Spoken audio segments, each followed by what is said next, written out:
Заштитен знак на филмот е бабата на Марија. Незината именјачка е инспирација со сказните од детството.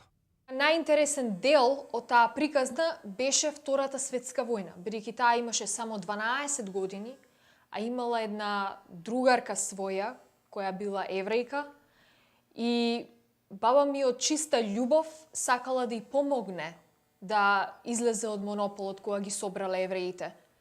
И се собирале неколку луѓе и носеле храна на евреите, меѓутоа не можеле ништо повеќе од тоа да направат. Во дејството се преплетуваат два карактера. Имаме од македонскиот карактер, македонската фамилија, македонските обичаи за време на Втората светска војна, пред Втората светска војна и после Втората светска војна. Значи, тој е, да речеме, еден современ тип на македонска култура, што да го наречеме современ. Исто така, имаме уште една страна за која што можеме да зборуваме, тоа е еврејската страна. Таа е една богата култура која што била во Македонија се до Втората светска војна, а особено сефардската култура, бидејќи тие биле распространети низ целата, да речеме, територијална Македонија, не само во Вардарска, туку најмногу, да речеме, и во Егејска Македонија.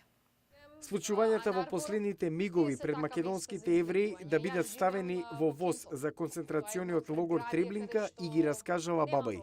Ја запрашавме, зошто сродни души?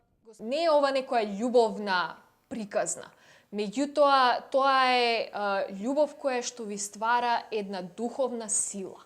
Македонката Макеска, која живее во Детройт, поентира: пријателството е вечно. И тоа е единствената порака од овој едукативен филм за следните поколенија. Благодарам за разговорот. Благодарам и на вас.